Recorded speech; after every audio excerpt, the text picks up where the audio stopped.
Bonjour tout le monde, j'espère que vous allez bien. Ce matin, nous nous sommes tous donné rendez-vous sur la plage pour une marche méditative. Donc le but de cette marche, c'est de reconditionner notre corps à nos inspirations. Puisque avec la pratique répétitive de nos habitudes, eh bien, notre corps est devenu l'esprit subconscient, c'est-à-dire que de manière automatisée, on n'a plus à réfléchir et il sait ce qu'il a à faire. Et donc il va réagir sans même qu'on s'en rende compte aux situations, à nos pensées. Donc là, cette marche, elle nous reconditionne à un nous, on va dire, plus complet, plus entier, plus aimant, plus libre, plus illimité. Donc c'est à nous de ressentir tout ça. Et le fait de marcher et d'être en transe dans ces moments-là, ça nous reprogramme parce que ça descend directement dans le subconscient. Et quand les portes du subconscient sont ouvertes, c'est ce qu'on appelle l'hypnose, eh bien nous devenons reprogrammables. Donc ces marches méditatives, elles nous reprogramment selon nos désirs en fait. Et ça, c'est extraordinaire. Rappelez-vous que les pensées se transforment en chimie de notre corps. Donc pour guérir notre corps, nous devons changer nos pensées. Changer nos pensées, c'est changer notre personnalité, puisque notre personnalité, c'est nos pensées associées à ce qu'on ressent en fin de compte. Ça donne un état d'être. Et cet état d'être, s'il est répété, ça commence à être une humeur. Si cette humeur est répétée, ça devient un tempérament. Et si ce tempérament est répété encore et encore, ça devient une personnalité.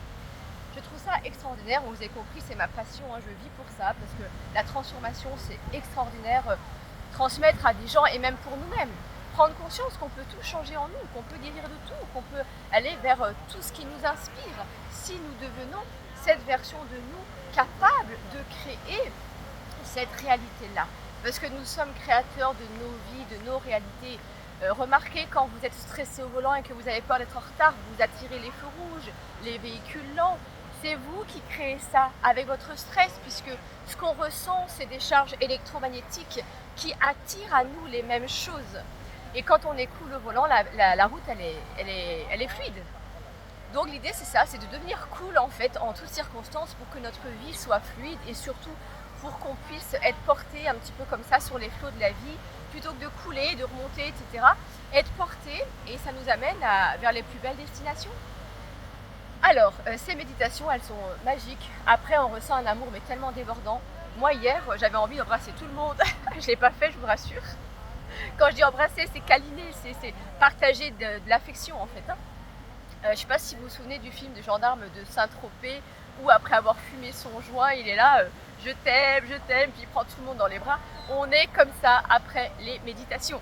C'est fabuleux parce que le cerveau, il devient capable à ce moment-là de sécréter des hormones tellement puissantes qui nous apportent tellement de bien-être qu'on plane.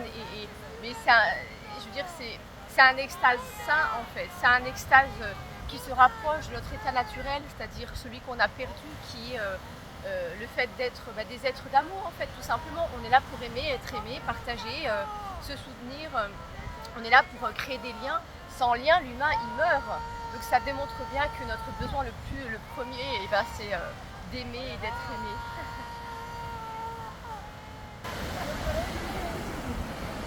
À tout à l'heure pour le ressenti.